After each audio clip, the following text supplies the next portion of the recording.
আব্বাজান, ভাইজানরা তো সবাই জানে আমি খোয়াব দেখেছি। কোথা থেকে জানলো? জানি না তো, তারা আমার কাছে খোয়াব সম্পর্কে জানতে চাইলো।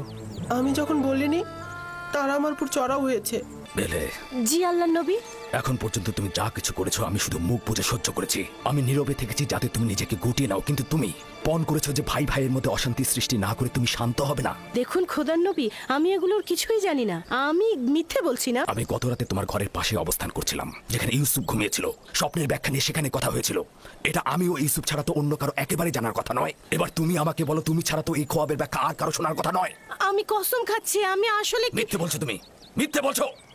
গত রাতে যখন তোমার ঘরে শব্দ হয়েছিল তখন আমি তোমার ঘরে প্রবেশ করেছিলাম। তোমার সন্তানেরা ঘুমিয়েছিল কিন্তু তুমি জেগেছিলে। আমি কখনো শোনা কথা কান দেই নেই, কিন্তু তারাই সঠিক ছিল। তুমি জুলফাকে সবসময় কূটবুদ্ধি দিয়ে প্ররোচিত করো। তুমি ইয়াহুদা আর তার ভাইদের ইউসুফের বিরুদ্ধে লেলিয়ে দিয়েছো। তুমি তোমার নিজের ছেলেকে ইউসুফ বিদ্বেষী করে গড়ে তুলেছো, কিন্তু আমি তাতেও চুপ থেকেছি। যদি একবার এই ভুলের পুনরাবৃত্তি করো, তাহলে আমি আমার নিজের ছেলেদের রেখে তোমাকে তোমার নিজ এলাকা ফাঁদদানে ফেরত পাঠিয়ে দেবো। বুঝতে পেরেছো? না না, ইউসুফ খোয়াব দেখেছে তোমাদের নেতা হবার। কিছু বুঝলে? এটা আর এমন কি? এটা ইউসুফকে জিজ্ঞেস করলেই হয়। যদি খোয়াব দেখে থাকে তাহলে তোমাদের বলবে। বলবে, হ্যাঁ হ্যাঁ বলবে, ইউসুফ বলবে। কিভাবে বলতে হয় আমি জানি। এসো তোমরা, এসো।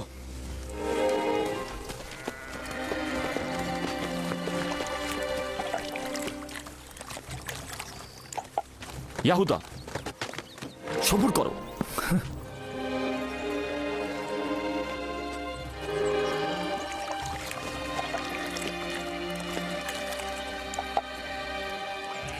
ইউসুফ, জি ভাইজান।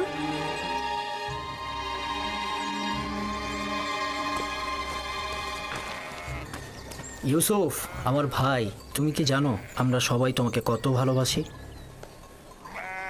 আমিও আপনাদের অনেক ভালোবাসি। আচ্ছা ভাইজান, আমি আপনাদের মতো কবে বড় হব? তুমি তো বড় হয়েছই। তুমি তো পরবর্তীকারের কাছ থেকে উঁচু মাকাম ও শ্রেষ্ঠত্বের খবর পেয়েছো। কোন মাকামের কথা বলছেন আপনারা? ওই যে ওইটা, যেটা কালকে রাতে তুমি খব দেখেছো। খবটা কি মনে আছে? ওইটা যেটা দেখেছো।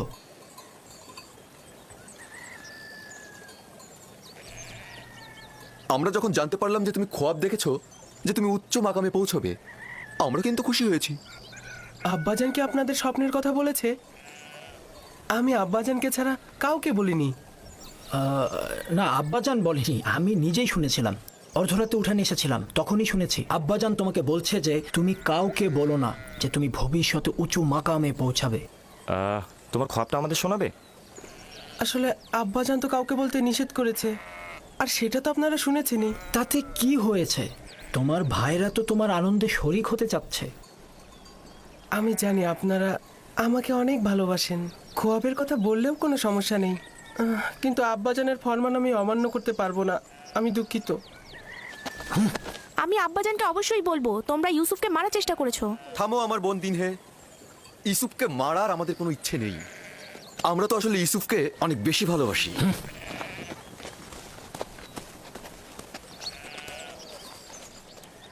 ইয়াহুদা তোমার উপর কেন রাগ করলো? তুমি কি বলেছো তাকে? সে যা জানতে চেয়েছিল আমি তা বলিনি, কিন্তু খোয়াবের কথা তো আমি আব্বাজানকে ছাড়া আর কাউকে বলিনি। তাহলে ওরা জানলো কি করে? ইয়াহুদার এই ঘটনা আমি আব্বাজান এলেই বলে দেবো। না, বলো না। আমি আব্বাজানকে ভালোবাসি, সে কারণে আমি চাই না যে আব্বাজান ভাইজানদের কাছে গিয়ে ব্যথিত হয়ে ফিরে আসুক। দিনে ভাইজানরা কেন আমাকে ভালোবাসে না, যেখানে আব্বাজান স্বয়ং বলেছেন একে অন্যকে ভালোবাসা দিতে?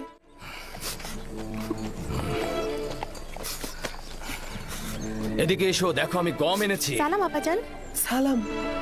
সালাম সালাম।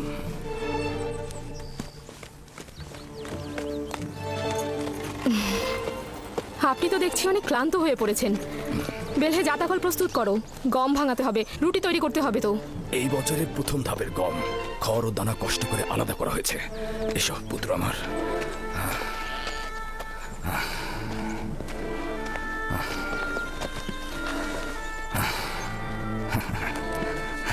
আব্বাজান, ভাইজানরা তো সবাই জানে আমি খোয়াব দেখেছি। কোথা থেকে জানলো? জানি না তো, তারা আমার কাছে খোয়াব সম্পর্কে জানতে চাইলো। আমি যখন বলিনি, তারা আমার উপর চড়াও হয়েছে। বিলহে,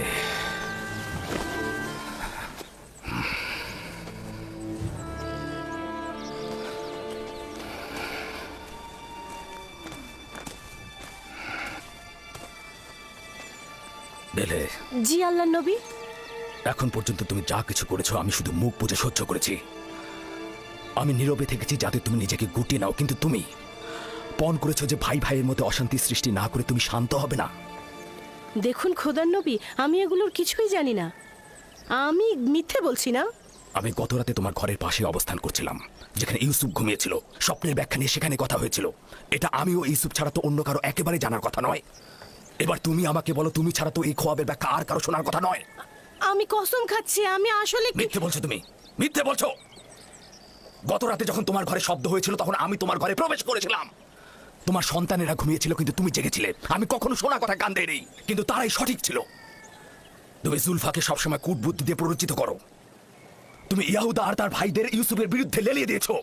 তুমি তোমার নিজের ছেলেকে ইউসুফ বিদ্বেষী করে গড়ে তুলেছো, কিন্তু আমি তাতেও চুপ থেকেছি। যদি একবার এই ভুলের পুনরাবৃত্তি করো, তাহলে আমি আমার নিজের ছেলেদের রেখে তোমাকে তোমার নিজ এলাকা ফাঁদদানে ফেরত পাঠিয়ে দেবো। বুঝতে পেরেছো? না না না না, খোদার নবীর কাছে আমি অঙ্গীকার করছি এই ভুল আমি দ্বিতীয়বার আর করব না। আপনার কাছে আমি ক্ষমা চাচ্ছি। আমি আপনার কানিজ, আপনি ছাড়া দুনিয়ায় আমার কেউ নেই। আমাকে ক্ষমা করে দিন। এমন ভুল আমি আর কখনোই করব না। আমাকে ফাদ্দানে পাঠাবেন না, আমাকে এখানেই দাফন করবেন।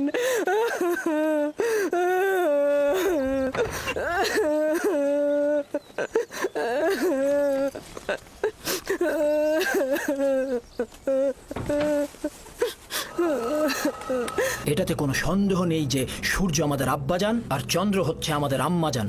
হ্যাঁ, আর বাকি 11 জন তো এই নগণ্য মাতাহীন শিশুটিকে এতটা ঊর্ধ্বে দিয়েছে যে এই স্বপ্নদ্রষ্টা নিজেকে মাবুদ আর আমাদের সেজদাকারী মনে করছে।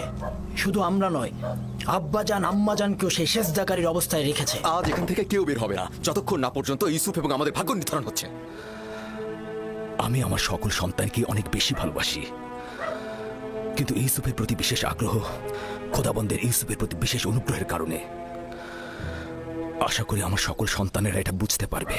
এই খানদানের সকল কার্যক্রম আমাদের হাতে। ফসল ফলানো, ফসল চাষ সব আমাদের হাতে।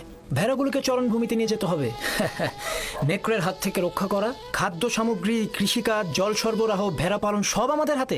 আব্বাজান আম্মাজানের সকল মহব্বত তার প্রতি, এমনকি ফুপুমাও তাকে নিয়ে মহব্বতে মেতে উঠেছে।